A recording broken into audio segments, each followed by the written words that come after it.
Welkom bij Extra, de wekelijkse podcast van het Belang van Limburg met Tom Verstappen. De afgelopen dagen werd België opgeschrikt door een reeks drone-incidenten boven militaire basissen en luchthavens. Deze kleine toestellen veroorzaken niet alleen veel chaos, maar leggen ook pijnlijk bloot hoe kwetsbaar onze veiligheidsstructuren zijn. Waarom slagen we er momenteel niet in om onze vitale infrastructuur te beschermen en wat kunnen we doen tegen deze hybride dreiging?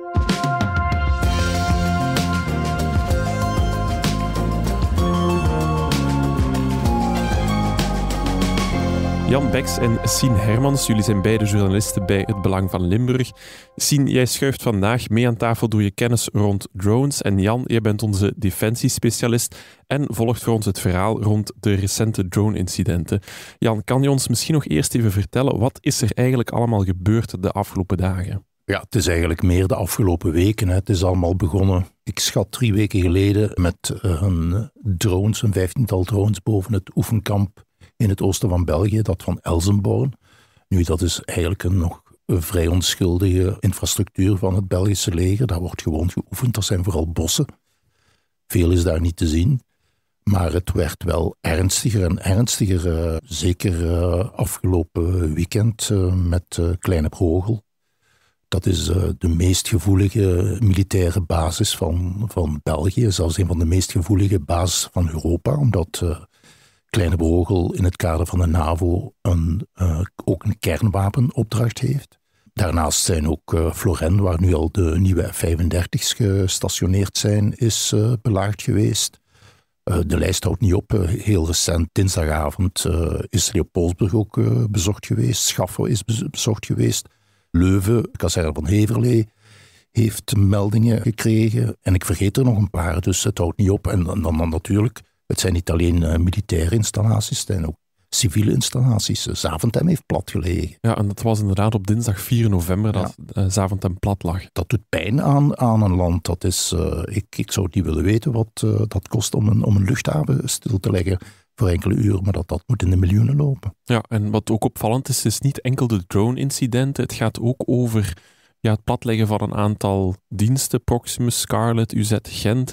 Moeten we dat eigenlijk allemaal samen zien of zijn dat losstaande feiten?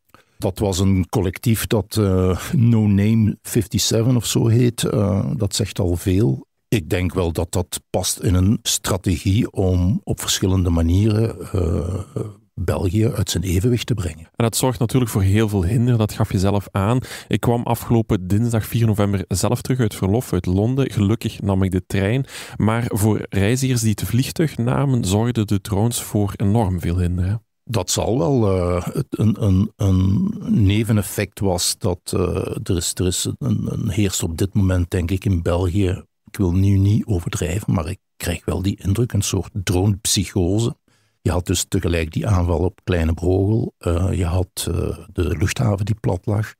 Dat veel mensen, omdat die vliegtuigen werden omgeleid, plots heel veel vliegende objecten in de lucht zagen en die voor drones aanzagen. Dus het Kleine Brogel heeft bijvoorbeeld opgeroepen aan de omwonenden van alle buurgemeenten en van Peer zelf ook om alert te zijn en alles door te geven. De mensen doen dat.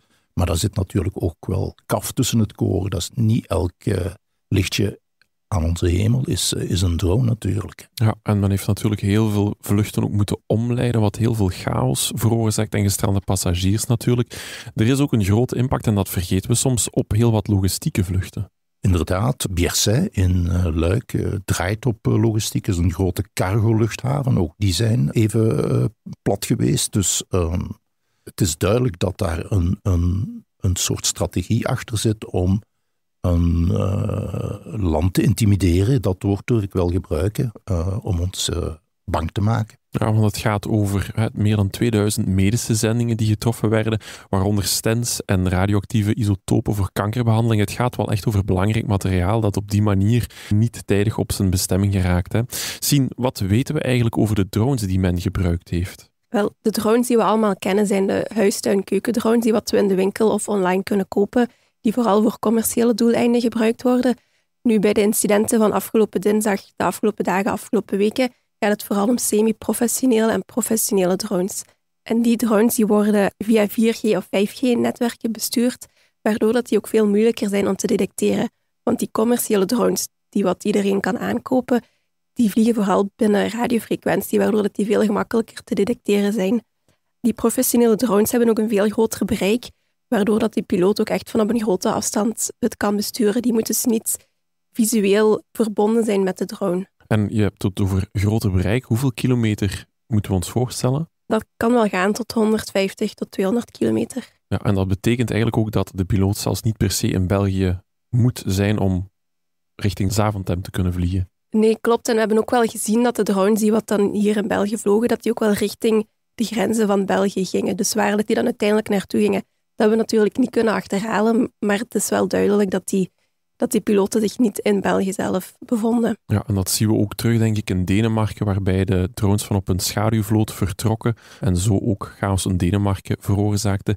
Jan, het is wel duidelijk dat het niet gaat over, laten we zeggen, qua jongensstreken.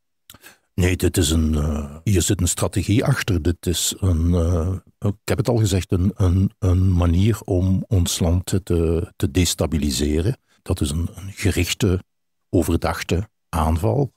En er wordt gekeken naar bepaalde landen. Alleen kan dat voorlopig niet hard gemaakt worden.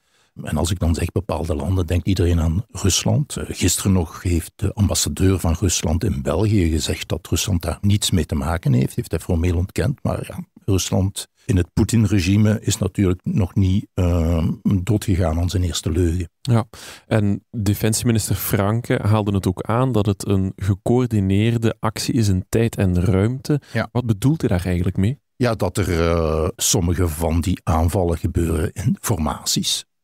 Zowel in tijd als in de ruimte zelf. Want dat is niet zo evident. Hè? Misschien even uitleggen voor onze luisteraars. Dat vergt veel skill. Hè? Ik ben geen dronepiloot, maar van op afstand kleine objecten tegen 100 per uur, denk ik zo ongeveer, zien door de lucht te manoeuvreren. En dat dan in formatie doen, dat lijkt me inderdaad iets waarvoor je echt geschoolde dronepiloot moet zijn. Ja. Dat zijn geen amateurs. Nee, dat is duidelijk. Hè? Peter de Groot, de hoofdredacteur van De Tijd, die vatte het goed samen in zijn opiniestuk. De dader, wie hij ook is erin geslaagd met een relatief kleine inspanning veel deining te veroorzaken. Hoe komt het eigenlijk dat deze actie zoveel problemen veroorzaakt? Ons luchtruim is zo open als maar kan. Ons luchtruim wordt enorm gebruikt voor allerlei doeleinden. In de eerste plaats de luchtvaart natuurlijk. Als daar een drone in de baan komt van een vliegtuig, dat betekent een crash. Want ik herinner u bijvoorbeeld aan F-16-piloten in Kleine Brogel heel erg moeten opletten voor vogels. Die kunnen wel eens in de straalmotor terechtkomen, de birdstrike. Dat is dan een heel... Dan kan de motor uitvallen en dan... er zijn al F-16's daardoor gecrashed. Een drone is ongeveer hetzelfde en is nog erger, het is nog groter zelfs dan een vogeltje. Wat ook opvalt, Jan, is dat er eigenlijk niet veel meer gebeurt op dit moment dan we leggen het luchtruim stil. We kunnen niet veel doen tegen die drones op dit moment. Dat valt erg op, hè? Ja, dat is een enorme evoluerende technologie. Is nog allemaal in een stroomversnelling gekomen met de oorlog van Oekraïne. Defensie heeft wel anti-drone capaciteit, maar nog heel erg beperkt. En dat beperkt zich tot zogenaamde drone guns om ze kinetisch uit de lucht te halen. Ofwel, het zien ook al aanhaalde, denk ik, de frequentie proberen te capteren en zo de drone over te nemen. Maar dat zijn... Ik ben absoluut geen grote drone-specialist, maar dat zijn, denk ik, op dit moment nog vrij rudimentaire verdedigingsmiddelen. Er is veel ontwikkeling op de markt. En België wil wel op korte termijn eerst 50 miljoen en dan nog eens 500 miljoen investeren in anti-drone-capaciteit. Ja, want dat is hoog nodig. De afgelopen jaren is daar niet erg veel geld naartoe gegaan. Dus dat maakt het ook op dit moment dat we niet veel meer kunnen doen dan Nee, dat heeft natuurlijk alles te maken met het defensiebeleid in België van de laatste 30 jaar. We hebben de vredesdividend na de val van de Berlijnse muur aan het einde van de Koude Oorlog hebben we in België in geen tijd opgesoupeerd. Werd er plots veel en veel minder geïnvesteerd in defensie. Bijvoorbeeld wat de antidronecapaciteit betreft, er zijn enkele cruciale eenheden die daar wel over beschikken. Nog eens over vrij rudimentaire middelen. basismiddelen. Ik ben gisteren nog maar te weten gekomen op bijvoorbeeld Leopoldsburg, waar de grootste eenheid van de landmacht zijn thuisbasis heeft, de 1e brigade. Die hebben antidroonmiddelen, maar die zitten op dit moment in Roemenië. Omdat we hebben, om de oostflank van de NAVO te beveiligen, doet België mee in een missie. Voor België is dat Roemenië in Cincu. En onze jongens daar hebben die antidroonmiddelen mee, omdat zij daar ook eventueel kunnen belaagd worden met Russische dreiging. Dus zij moeten die middelen hebben. Maar in Leopoldsburg was er helemaal niets meer. Dus ze konden alleen maar, het enige wat ze konden doen was verifiëren, foto's nemen en het politie melden. Dat was het enige wat ze konden doen. Jan, je haalt het zelf al even aan. Er wordt toch wel in de richting van Rusland gekeken. Vertel eens wat meer daarover. Rusland heeft met Poetin een autocraat aan de macht. Het woordje dictatuur durf ik nog niet in de mond nemen, maar het lijkt er soms wel op in bepaalde aspecten. De rechtsstaat is daar niet meer zeker. Justitie is daar niet te vertrouwen. Journalisten worden daar monddood gemaakt of opgesloten. Ik verwijs maar even naar Navalny, die omgekomen is in een Russische gevangenis. Dat is een land dat heel erg te lijden heeft gehad na de val van de Berlijnse muur. De jaren 90 voor Rusland waren absolute chaos. Rusland was zogezegd opeens vrij. Maar de Russen ervaarden dat als een enorme verlies van middelen. Bepaalde maanden werden bijvoorbeeld geen lonen uitgekeerd. Ja, dan maak je natuurlijk niet populair bij je bevolking. Poetin is toen gekomen en die heeft eigenlijk in zijn eerste 2 ambtstermijnen intern orde op zaken gesteld en heeft eigenlijk de stilzwijgende deal gesloten met de Russen. Kijk, in ruil voor een beetje politieke rechten zorg ik ervoor dat jullie het weer goed hebben. En die deal, die geldt eigenlijk tot de dag van vandaag. Ook de Russen accepteren dat. En dan moet je dan ook nog zien dat Poetin 1 groot voorbeeld heeft. Dat is Tsaar Peter de Grote in de 17e eeuw, die Rusland als eerste echt op de kaart heeft gezet in Europa. Poetin refereert regelmatig naar die tsaar. En dan moet je zien dat in de geschiedenis van Rusland het altijd zo is geweest, als Rusland werd aangevallen, dan trok het zich altijd terug. Napoleon heeft dat gedaan, de Duitsers hebben dat gedaan tijdens de Tweede Wereldoorlog. Ze trokken zich heel veel terug, omdat Rusland zo'n gigantisch land is. En door die uitgestrektheid raken dan de bevoorradingslijnen, komen die in de problemen. En uiteindelijk kan Rusland dan terugslaan en dan toch de vijand verdrijven. Poetin zit met het idee, kijk, ik heb Oekraïne nodig als buffer. Als wij aangevallen worden, dan hebben wij nog ergens een heel groot gebied dat eerste aanvallen kan opvangen. Dat speelt in de gedachtegang van Poetin om zeker Oekraïne en ik vrees op langere termijn ook nog andere gebieden in Oost-Europa toch weer in die Russische invloedssfeer te krijgen. Ja, en het is duidelijk voor de veiligheidsdiensten dat het hier inderdaad wel om een, zoals het mooi verwoorden, statelijke actor gaat. Zoals je zelf aangeeft, ja, de verschillende veiligheidsinstanties die wijzen in die richting. Waarom zou Rusland België nu viseren? België wordt niet alleen geviseerd. Er zijn ook al incidenten recent geweest in Denemarken, ook op militaire installaties, niet alleen op de luchthavens. In Polen, waarvoor Polen op dat moment, ik denk in september, zelfs artikel 4 van de NAVO heeft ingeroepen. In Duitsland zijn er ook militaire installaties geweest, maar het patroon in België is wel veruit het meest spectaculair. En waarom Rusland België nu viseert, ik denk dat dat toch ook wel het een en het ander te maken heeft met de miljarden, de Russische miljarden, 180 miljard ongeveer, die geblokkeerd zitten omwille van de sancties tegen Rusland, geblokkeerd zijn op een Euroclear-rekening in Brussel. Europa dringt daar nu fel op aan om die middelen vrij te maken en te gebruiken, eigenlijk om aan Oekraïne te geven, om hun oorlogsinspanningen te helpen financieren. Rusland is daar zeer ongerust over. Zelfs China heeft er al tegen geprotesteerd dat dat de internationale rechtsorde in gevaar zou brengen. Dus dat is iets dat heel gevoelig ligt. Onze premier Bart de Wever, ik weet niet hoe lang hij nog premier zal zijn, we zullen zien, heeft eigenlijk als enige in de top van de politieke leiders heeft hij gezegd, nee, dat risico wil België niet nemen. Als we dat zouden doen, dan moet iedereen in Europa daarmee meegaan. Ik denk dat Rusland, nog eens met 2 woorden spreken, bewijzen kunnen we het alsnog niet, daarvoor zeer gevoelig is en ons gewoon wil bang maken. Kijk, als jullie die miljarden gaan vrijgeven, dit is nog maar het voorproefje van wat jullie te wachten kan staan. En dan is er nog een ander iets wat gespeeld heeft, een interview van defensieminister Theo Franke, een week of 2 geleden, ik denk in Humo, dat dan iets later opgepikt werd door De Morgen met nogal een spectaculaire titel, waarin Franke zegt, ja, als zij ons aanvallen, dan gooien wij Moskou plat. Daar is zelfs een polemiek over ontstaan op X, op het voormalige Twitter, door Medvedev. Want dat is inderdaad opvallend. De uitspraken van Theo Franke, de minister van Defensie, die zijn ook tot bij de vicevoorzitter van de Veiligheidsraad van Rusland, Medvedev, geraakt. Ja, dat is opvallend. Hè? Vooral niet de eerste de beste, dat is een ex-president van Rusland. Heeft altijd eigenlijk gewisseld met Poetin als Poetin om grondwettelijke redenen geen president kon zijn. Dan werd hij president en als Poetin weer president kon zijn, werd hij weer premier. Dus dat is echt wel een Russische toppoliticus. En die heeft, zonder Franke weliswaar bij naam te noemen, maar heeft die Belgische minister van Defensie een imbeciel genoemd. Ja, kijk. Naar aanleiding daarvan heeft van die uitspraken van Franke, die weliswaar uit hun context een beetje gerukt waren, omdat De Morgen had er mee gekopt, terwijl het in het artikel van Humo, in het interview van Humo, dat veel meer in zijn context stond en minder aanstootgevend was dan als je dat zo open en bloot in een titel ziet. Dat heeft dat ene hackerscollectief, No Names 57, heeft dat als motief gegeven om een hackersaanval te doen op onder meer de website van Proximus. Ja, en zo kunnen we eigenlijk spreken dat dat geen losstaande feiten zijn, maar dat we dat allemaal in verband moeten zien met de Euroclear-miljarden en de recente uitspraken van minister van Defensie Theo Franke. Al denk ik wel dat die miljarden iets meer doorwegen. Waarschijnlijk wel, hè.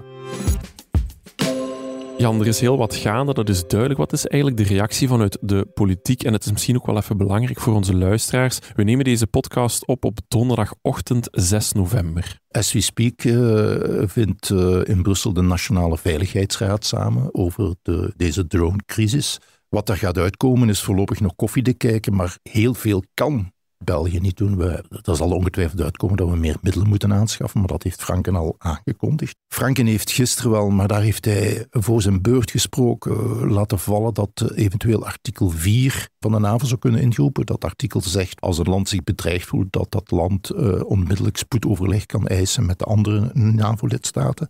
Dat is trouwens nog maar pas gebeurd in september. Polen heeft dat gedaan met een aantal drone-incidenten aan zijn oostgrens met Wit-Rusland. Nee, met Oekraïne moet ik zeggen. Wat er gaat uitkomen, ik ben benieuwd eerlijk gezegd. Maar ik vrees dat ze eigenlijk weinig middelen hebben om effectief meteen nu paal en perk te kunnen stellen aan die drones.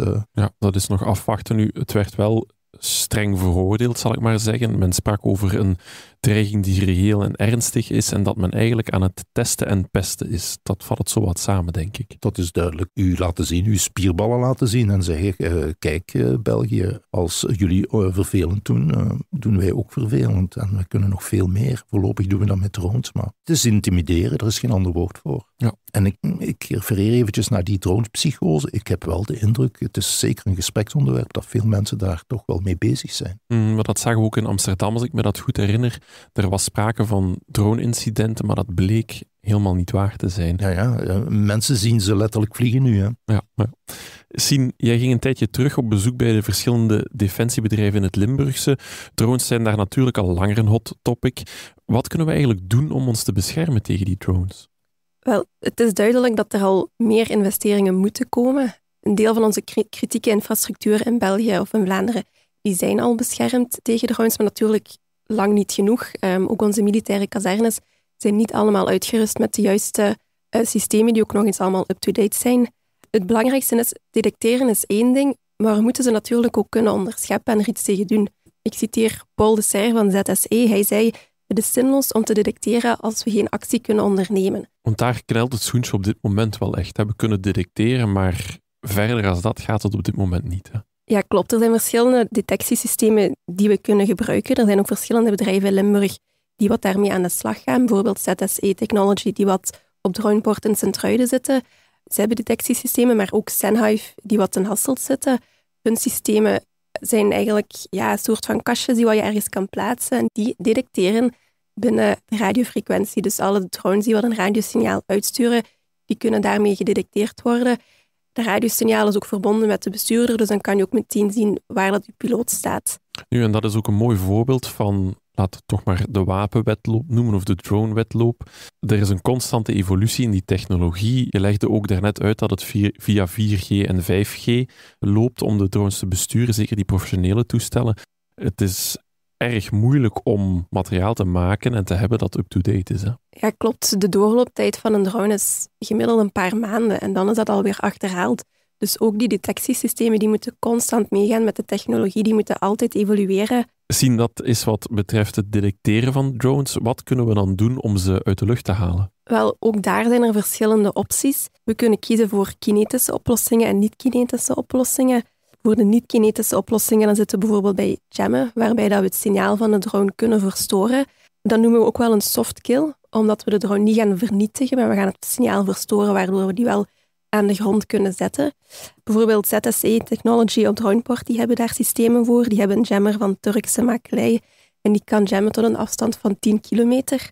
De bezorgdheid is dan wel, het signaal van de drone wordt verstoord, maar andere signalen in de buurt kunnen dan ook verstoord worden, waardoor dat mensen problemen kunnen ondervinden met het telefoneren, het internetgebruik of sms'jes sturen. Dus dat is dan wel nog iets waar dat, de specialisten zich over moeten buigen van hoe kunnen we dat oplossen, hoe kunnen we dat aanpassen. In Kleine Brogel bijvoorbeeld hebben ze handjammers ter beschikking, maar die hebben maar een reikwijdte tot 1 kilometer. En de piste in Kleine Brogel is 3 kilometer, dus dan weet je al, dat gaat niet heel veel effect hebben, dus die zijn niet sterk genoeg, die reiken ook niet ver genoeg. Daarnaast hebben we ook drone hunters. Dat zijn drones die andere drones kunnen neerhalen, maar die moeten dan wel snel zijn. Er zijn ook shotguns, dat zijn eigenlijk speciaal ontworpen jachtgeweren om drones mee uit de lucht te halen. Maar daarbij moeten de drones wel laag genoeg vliegen en ook niet te snel. Zodat de militair ook wel de kans heeft om erop te mikken natuurlijk. Ja, en zo is duidelijk dat het niet erg eenvoudig is om een drone uit de lucht te halen. Je spreekt hier over tal van middelen, maar ik denk dan, what goes up must come down. Je kan toch niet zomaar een drone met een shotgun uit de lucht schieten, of zie ik dat mis? Nee, dat gaat zeker niet altijd. We moeten altijd kijken naar de nevenschade die wat veroorzaakt wordt. Een drone die je uit de lucht haalt, die gaat ook ergens neerkomen.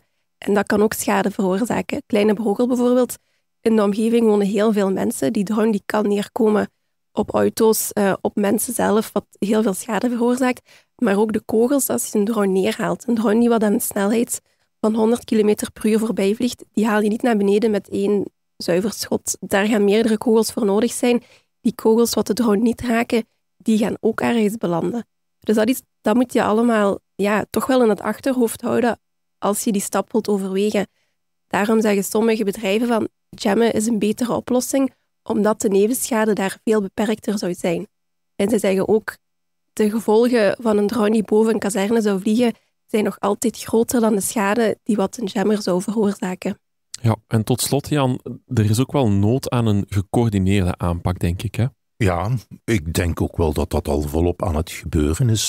De communicatie hoor ik toch zowel van Defensie als bij burgemeesters tussen het civiele en het militaire is zoals het moet. Alleen, we hebben weinig middelen. En daar zal nu aan moeten gewerkt worden om op hele korte termijn efficiënte antidroonmiddelen te kunnen inschakelen. Er is jaren gedesinvesteerd geweest in Defensie. Defensie zat echt met de handen in het haar. Er werd zelfs bespaard op de gekste dingen tot wc-papier toe, als ik me goed herinner, een aantal jaren geleden. Deze regering heeft nu ook wel gedwongen door de omstandigheden, door Oekraïne en door het mes op de keel van Trump en de NAVO om die 2% te halen. Die hebben ze geregeld nu, al is de financiering daarvan nog niet helemaal duidelijk, maar voilà. Maar daar zitten in elk geval, Franken heeft dat al herhaaldelijk gezegd, daar zitten ook antidroonmiddelen in, die 50 miljoen en die 500 miljoen. Die 50 miljoen zou nu vrijdag beslist worden op de ministerraad. Al weet ik niet wat politieke continuïteit nog gaat betekenen na het bezoek van Bart de Wever vandaag aan de koning. Ja, Jan, we zijn toch nog even snel in de studio gekropen, want we hebben wat meer zicht op wat er uit de Veiligheidsraad gekomen is. Vertel eens even, Jan. Het grote nieuws, of het enige nieuws dat eruit is gekomen, is dat men het National Air Security Center, dat bestaat al in Bevenkom, in Bovenschijn, dus vlak over de taalgrens in Waals-Brabant, dat daar het National Air Security Center, ASAP, per 1 januari operationeel moet zijn. Dus dat bestond al, dat was al in opbouw, maar dat moet nu tegen 1 januari volledig operationeel zijn. Zoiets bestaat al voor de zee. In de lucht hadden we dat nog niet. Ja, en dat gaat zorgen voor een wat meer gecoördineerde aanpak, wat meer gestroomlijnde aanpak. Hè? Ja, en vooral dat er op 1 centrale commandocel mensen zitten die een overzicht hebben op het hele luchtruim. Sien en Jan, ik onthoud vooral dat we zeker in de richting van Rusland moeten kijken voor deze hybride dreiging en dat het toch wel een werk van lange adem zal zijn om ons beter te beschermen tegen deze dreiging. Hartelijk dank voor jullie duiding en wil je thuis op de hoogte blijven, dan kan dat via de HBVL-app. Dit was Extra, de wekelijkse podcast van het Belang van Limburg. Bedankt voor het luisteren. De credits van deze podcast vind je op hbvl.be of in de HBVL Nieuws-app.